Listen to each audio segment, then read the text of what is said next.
जय हिंद प्रेसिडेंटो, मेरा नाम है देवा पटेल और आपका स्वागत है देवा सर क्लासेज चैनल पर। आज की इस वीडियो में हम लोग क्लास 12 केमिस्ट्री के 10 सबसे महत्वपूर्ण नाम वाली अभिक्रिया देखने वाले हैं। ये जो है वो अभिक्रिया है, जैसे कि नाम में आपको दे देगा ड्रेक, वुटज अभिक्रिया क्या है, वुटज फिटिंग अभिक्रिया क्या है, ये सब जो अभिक्रिया है वो आज की इस वीडियो में हम लोग देखने वाले हैं। यदि आप आज की वीडियो में बताए हुए अभिक्रियाओं को कंप्लीट कर लेते हैं तो मेरा भाई 1000% क्या यार, तुम अगर 1,00,000% भी गारंटी दोगे ना तो मैं गारंटी उसको स्वीकार करता हूं कि इससे बाहर आपके एग्जाम में नहीं आएगा। ये पूरे बुक के मैंने अभिक्रियाएं लिया है जो सबसे ज्यादा इंपॉर्टेंट है, जो बार बार एग्जाम में आते हैं, उन्हीं को मैं उठाकर लेके आया हूं और काफी सिंपल भाषा में लिखाया हूं, काफी आसान भाषा में आपको मैं समझाने वाला हूं। तो यदि आप नए हैं तो वीडियो को लाइक कर लीजिएगा और चैनल को सब्सक्राइब कर लीजिएगा, क्योंकि इस चैनल पर बिल्कुल फ्री में 1 रुपया नहीं लिया जाता और सभी विषयों का तैयारी कराया जाता है। आप चैनल पर चेकआउट कर सकते हैं। तो चलिए शुरू करते हैं। देखिए, पहला अभिक्रिया आपके सामने आता है फ्रीडल क्राफ्ट अभिक्रिया, और ये बहुत इंपॉर्टेंट अभिक्रिया है मेरे भाई। और ये जो अभिक्रिया है ना, ये घुमा फिरा के आपके एग्जाम में नहीं पूछा जाता, डायरेक्ट पूछ देगा बताइए फ्रीडल क्राफ्ट अभिक्रिया क्या होती है। फ्रीडल क्राफ्ट अभिक्रिया की परिभाषा देते हुए इसका एक समीकरण लिखिए, इस प्रकार पूछता है, एकदम सिंपल में रहेगा, बस आपको इसको याद कर लेना है, आपका काम बन जाएगा। ठीक है, देखिए मैं कितने आसान में लिखा हूं और कितने आसान में समझाऊंगा। यदि आपको आसान भाषा में समझ में आए तो वीडियो को लाइक जरूर कीजिएगा। देखिए, निर्जल, पहला शब्द आता है निर्जल। निर्जल का मतलब है जल नहीं होना चाहिए। ठीक है, निर्जल LaCl3 की उपस्थिति में बेंजीन की क्रिया मेथिल क्लोराइड से कराने पर टॉलुइन बनता है और इस अभिक्रिया को फ्रीडल क्राफ्ट अभिक्रिया कहलाता है या कहते हैं। ठीक है, चलिए देखिए इसका ये समीकरण आपको लिख कर आना है, क्योंकि ये बहुत इंपॉर्टेंट है। यदि आप किसी भी अभिक्रिया का परिभाषा लिख रहे हैं तो उसके साथ उसका समीकरण यदि आप लिख देते हैं ना मेरे भाई, तो यार जो कॉपी चेक करने वाला टीचर है ना, वो सोच के भी आपका नंबर नहीं काट सकता, सपने में भी नहीं काट सकता। ठीक है, चलिए तो देखिए यहां पर बोल रहा है क्या कि बेंजीन, तो हमने यहां पर बेंजीन ले लिया। ठीक है, आप अभिक्रिया से ही समीकरण बना सकते हैं। बेंजीन की क्रिया मेथिल क्लोराइड, तो हमने मेथिल क्लोराइड ले लिया। किसकी उपस्थिति में? AlCl3 की, तो AlCl3 की उपस्थिति भी हमने ले लिए। अब इनका जब अभिक्रिया आप कराएंगे तो क्या कह रहा बनेगा भैया? टॉलुइन बनेगा। तो यहां पर ये टॉलुइन का सूत्र होता है C6H3CH3, या यहां पर H6 कर लेना। ठीक है, C6H6CH3। ठीक है, अब ये हो गया। अब HCl कहां से आया? देखिए, आप चाहो तो HCl को लिखो या ना लिखो, कोई फर्क नहीं पड़ता है, बस आप इतना लिख दोगे ना कि टॉलुइन बना है तो टॉलुइन का सूत्र लिख दोगे तो काम काफी है। ये सब आगे लिखने की जरूरत नहीं होती है, सिर्फ आपको पूरा अभिकर्मक लिखने का जरूरत होता है और जो मेन आपका उत्पाद है वो लिखने का जरूरत होता है। तो मेन उत्पाद इसमें क्या है? टॉलुइन। तो यहां पर आपने उसका सूत्र लिख दिया। आप HCl यहां भी लिखोगे तो कोई दिक्कत नहीं है। ठीक है, चलिए जो हमारा दूसरा अभिक्रिया है उसे भी हम लोग फटाक से देख लेते हैं। दूसरा अभिक्रिया है वुटज अभिक्रिया, और ये बताने की जरूरत नहीं है कितना इंपॉर्टेंट है। आप किसी भी साल का कोई भी सेट उठा के देख लीजिए, कोई भी पेपर उठा के देख लीजिए, उसमें ये अभिक्रिया जरूर मिलेगी। ये नहीं मिलेगी तो वुटज फिटिंग अभिक्रिया मिलेगी, जो कि मैं कराऊंगा, दोनों कराऊंगा। ठीक है, तो वुटज अभिक्रिया क्या होता है? जैसे मैं लिखवा रहा हूं सेम इसी तरीके से आपको अपने एग्जाम में लिखना है। ठीक है, ना ही बड़ा चढ़ाने की जरूरत है और ना ही कम लिखने की जरूरत है। देखिए, आप 10वीं के छात्र नहीं हो, आप सोच रहे होगे कि 10वीं मैंने बहुत ज्यादा लिखा था इसलिए मुझे बहुत ज्यादा नंबर मिला था, या बहुत कम लिखा था इसलिए कम नंबर मिलेगा। नहीं, वो 12वीं में नहीं है भैया। 10वीं में आपका हिस्ट्री भी था, तो हिस्ट्री में तुम चाहोगे तो 2 पेज भी लिख सकते हो, लेकिन अब तुम साइंस की स्टूडेंट हो और साइंस की तरह लिखना पड़ेगा। ठीक है, कम शब्द में ज्यादा बातें को समझाना, यही आपका रूल होता है। ठीक है, चलिए जब एल्किल हैलाइड के 2 अणु को, यानी कि 2 एल्किल हैलाइड लेंगे हम, उसको शुष्क हीथर की उपस्थिति में सोडियम धातु के साथ क्रिया कराते हैं तो एल्केन प्राप्त होता है। आप समीकरण कैसे लिखेंगे? यह परिभाषा से लिखेंगे। क्या कह रहा है? एल्किल हैलाइड के 2 अणु ले लीजिए, तो यहां पर एल्किल हैलाइड एक अणु ये ले लिया, दूसरा अणु मैंने यहां पर ले लिया। किससे अभिक्रिया कराना है? सोडियम से, तो सोडियम हमने ले लिया। किसके उपस्थिति में? तो ईथर के उपस्थिति में, तो हमने ईथर ले लिया। जब आप इसकी अभिक्रिया करा रहे हैं तो क्या बन रहा है? एल्केन बन रहा है। तो एल्केन का सूत्र है CH3CH3। बस आप ये सोडियम क्लोराइड ना भी लिखोगे तो काम चल जाएगा, क्योंकि मेन आपको उत्पाद यही है। ठीक है, आगे समझ में। चलिए तीसरा है वुटज फिटिंग अभिक्रिया, और ये भी बहुत इंपॉर्टेंट है, मोस्ट इंपॉर्टेंट है मेरे भाई, 10 के 10 मोस्ट इंपॉर्टेंट है, इनको आपको कंप्लीट करके ही जाना है। यदि आप एक भी अभिक्रिया छोड़ोगे ना तो बहुत बड़ी गलती कर सकते हो, ठीक है। तो यार आप तो समझदार हो, समझ जाओगे क्या कहना मैं चाह रहा हूं, ठीक है। एक अणु एल्किल हैलाइड, यहां पर 2 अणु ले रहे थे उटज अभिक्रिया में, लेकिन उटज फिटिंग अभिक्रिया में हम एक अणु लेंगे, ठीक है। या वह एक अणु एरिल हैलाइड शुष्क ईथर की उपस्थिति में सोडियम धातु के साथ क्रिया कराने पर एल्किल एरिन प्राप्त होता है। तो हमें एक अणु क्या लेना है, एल्किल हैलाइड, एल्किल हैलाइड ले लिया। एक अणु लेना है एरिल हैलाइड का, तो हमने एरिल हैलाइड ले लिया, ठीक है। अब क्या बोला है कि सोडियम लीजिए, तो हमने सोडियम ले लिया। जब आप इनकी अभिक्रिया कराओगे ईथर की उपस्थिति में तो क्या कह रहा है, एल्किल एरिन बनेगा। तो एल्किल एरिन का ये सूत्र होता है C6H5CH3, ठीक है। आप ये सोडियम क्लोराइड ना भी लिखो ये वाला तो आपका काम बन जाएगा। चलिए आगे देख लिया जाए। हमारा चौथा अभिक्रिया है सीमाट अभिक्रिया, और ये भी बहुत इंपॉर्टेंट अभिक्रिया है, इसको भी आपको करके ही जाना है। बहुत आसान वाला, ये बहुत सबसे आसान अभिक्रिया है। देखिए जब एसिटिक अम्ल की क्रिया हाइड्रोजोइक अम्ल से कराते हैं तो मेथिलेमिन बनती है, और इसी अभिक्रिया को सीमाट अभिक्रिया कहते हैं। सिंपल सा आपको एसिटिक अम्ल का सूत्र लिख दीजिए, फिर आप हाइड्रोजोइक अम्ल का सूत्र लिख दीजिए।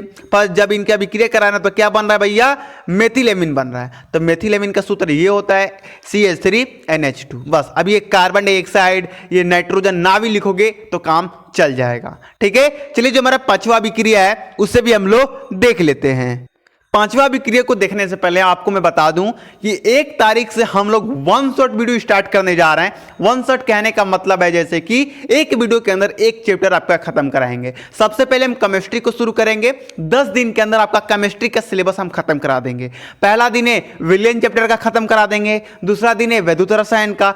एक ही वीडियो के अंदर एक चैप्टर आपका खत्म हो जाएगा, यानी कि 10 चैप्टर है आपके केमिस्ट्री में, 10 दिन में लगभग वो खत्म हो जाएंगे। तो मेरे भाई यदि आप हमसे जुड़े रहेंगे तो सब चीज का फायदा लेंगे। वन सेट कराने के बाद हम लोग आप लोगों के लिए ऑब्जेक्टिव क्वेश्चन का सीरीज लेके आने वाला हूं, उसके बाद सब्जेक्टिव क्वेश्चन का सीरीज, उसके बाद प्रैक्टिस सेट का सीरीज लेके आऊंगा, और उसके बाद आप एग्जाम में तहलका मचा दोगे, ठीक है। चलिए राइमर टीमन अभिक्रिया, ये भी काफी इंपॉर्टेंट अभिक्रिया है और ये बार बार पूछी जाती है, ठीक है।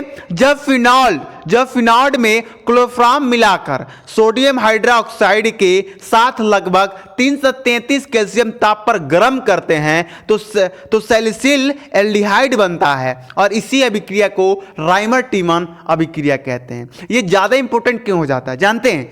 इसमें कुछ है नहीं, बस इसका समीकरण जो है ना, इसी की वजह से ये इंपॉर्टेंट हो जाता है।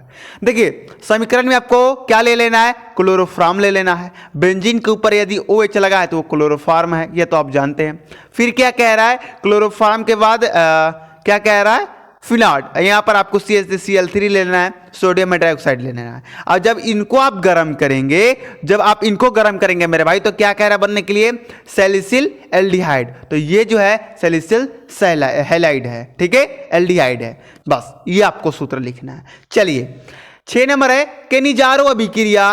वाह, ये बहुत इंपॉर्टेंट है मेरे भाई। और जब आप सिलेबस पढ़े होगे, ये चैप्टर पढ़े होगे, जब ये जिस चैप्टर में केनिजारो अभिक्रिया, तो आपके टीचर आपको बताए होंगे कि केनिजारो अभिक्रिया कितना इंपॉर्टेंट है।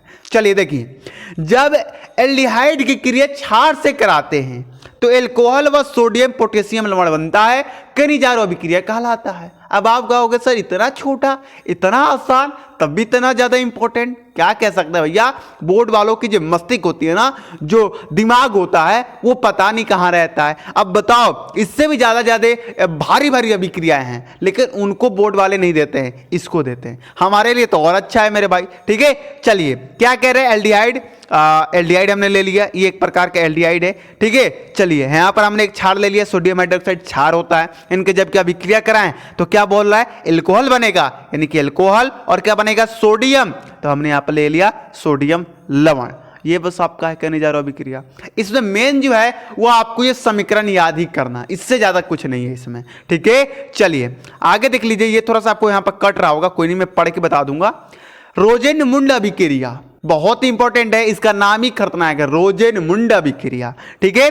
जब एसिटिक क्लोराइड का PdBSO4 व उबलती जाइलिन की उपस्थिति में हाइड्रोजन द्वारा आंशिक अपचयन कराते हैं तो यहां पर एल्डिहाइड है, एल्डिहाइड बनता है। सिंपल सा कह रहा है भैया कि एसिड क्लोराइड ले लिया, हाइड्रोजन ले लिया और इसके उपस्थिति में जब हम इसका अपचयन कराते हैं तो क्या बनता है, एल्डिहाइड बनता है। तो ये आपका एल्डिहाइड, और ये आप लिखो चाहे ना लिखो काम बराबर है।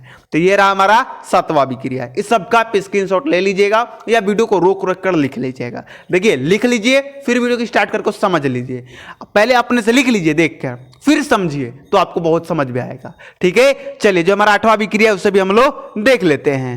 तो पेश है आपके सामने 18 नंबर अभिक्रिया। और एक बात और करनी है भाई, यदि आपको लगता है यहाँ देवा सर क्लासेस चैनल से पढ़ के हम बवाल मचा सकते हैं, तो मेरे भाई इस चैनल को अपने मित्रों के पास भी जरूर शेयर कीजिएगा।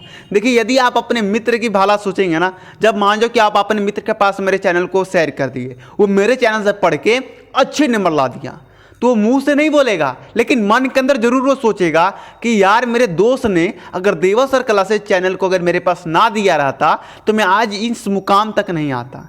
तो वो मन से आपको दुआ देगा। और जब भाई किसी की दुआ मिलती है ना, तो मेरे भाई बात मानो मेरी, बहुत आगे जाते हो तुम। ठीक है, तो भाई आज समझदार हो यार, समझ जाओ। 8 नंबर है हॉफमान ब्रोमेमाइड अभिक्रिया, जो कि मोस्ट इंपोर्टेंट अभिक्रिया है, एक से एक बड़ी अभिक्रिया है। चलिए इनको देखते हैं। जब एल्फैटिक या एरोमेटिक एसिड एमाइड को द्रव ब्रोमीन के साथ क्रिस्टिक पोटास के जलीय विलयन की उपस्थिति में क्रिया कराते हैं तो प्राथमिक एमीन बनता है। थोड़ा सा ये आपका लैंग्वेज थोड़ा हार्ड लग रहा होगा, लेकिन क्या कर सकते हैं, इतना तो हमें लिखना ही पड़ेगा। ठीक है, ये केमिस्ट्री पढ़ने आ रहे हैं, मेरे साथ ही हमेशा पढ़ने आता है। आप मेरे बहुत सारे वीडियो में देखोगे कीड़ा ये सब आते हैं पढ़ने, कभी इंग्लिश पढ़ने आते हैं, कभी केमिस्ट्री पढ़ने आते हैं, कभी मैथ पढ़ने आते हैं। क्या कर सकते हैं भाई, हम भी खुले जगह में वीडियो बनाते हैं तो होता है, कोई नहीं, उसके बाद नहीं आएंगे कुछ दिनों बाद। चलिए, तो यहाँ पर हमने ले लिया एलिफेटिक ले लिया, फिर यहाँ पर एरोमेटिक एसिड एमाइड ले लिया, द्रव ब्रोमाइड ले लिया, फिर यहाँ पर हमने एरोमेटिक एसिड एमाइड ले लिया। अब इनकी जब अभिक्रिया हमने कराया तो क्या बना हमारे पास, यहाँ पर बना हमारा प्राथमिक एमीन। बस यही सूत्र आपको लिखना है। चलिए आगे ने नंबर हेलोफ्राम अभिक्रिया। ये तो मेरे भाई सबसे इंपॉर्टेंट ये अभिक्रिया मुझे लगता है, क्योंकि जब मैं पेपर दिया था ना तो उसमें भी ये आया था। ठीक है, तो जब मेथिल कीटोनिक समूह इतना वाले एल्डिहाइड व कीटोन हैलोजन के साथ क्षार के जलीय विलयन की उपस्थिति में क्रिया करा के हेलोफ्राम बनाते हैं। बस समीकरण लिख देना, काम खत्म। तो हाँ, यहाँ पर हमने कीटोनिक समूह ले लिया, कौन से वाले, CH3CO बॉन्ड वाले। ठीक है, फिर हमने ले लिया सोडियम हाइड्रोक्साइड, फिर हमने ले लिया क्लोरीन। इनको जब हमने गर्म किया तो हमारा हेलोफ्राम बन गया, काम खत्म। को देखकर आप समझिए कि आपकी जो नाम वाली अभिक्रिया है वो कंप्लीट हो गई। ठीक है, देखिए विलियमसन संश्लेषण इसका नाम है, और मेरे भाई इसका नाम ही लंबा चौड़ा है, तो सोचो ये लंबे चौड़े में पूछा जाता है। ठीक है, तो इसको तैयार करके जाना है। बस देखिए केमिस्ट्री है तो थोड़ा बहुत आपको शब्द बड़े बड़े दिखेंगे, थोड़ा डरावने दिखेंगे, थोड़ा खतरनाक दिखेंगे, लेकिन जब उसको आप रट्टा मारोगे, जब उसे 2 बार लिखोगे, 2 बार पढ़ोगे, 2 बार समझोगे, तो आपको समझ में आ जाएगा। ठीक है, जब एल्कासाइड को एल्किल हैलाइड के साथ गर्म करते हैं तो ईथर प्राप्त होता है, इसे ही विलियमसन संश्लेषण कहते हैं। सिंपल सा आपको एल्कासाइड ले लेना है, सिंपल सा आपको एल्किल हैलाइड ले लेना है, इन दोनों को गर्म कर देना है, आपको मिल जाएगा ईथर। ये जो है ईथर का सूत्र है, लंबा चौड़ा है ये भी, तो इसको भी आपको तैयार कर लेना। तो दोस्तों आज के वीडियो आपको कैसा लगा, अगर वीडियो पसंद आया हो तो देखिए नीचे लिखा होगा SUBSCRIBE, यानी कि सब्सक्राइब, इसको कर लेना है। और एक नीचे थम्स अप का चिन्ह होगा, जो थम्स अप पीते हो ना उसका ऐसे अंगूठा ऐसे ऐसे ऐसे, ठीक है, तो उसको दबा लेना। ठीक है, चलिए तो मिलते हैं अगली वीडियो में। जय हिंद, जय भारत।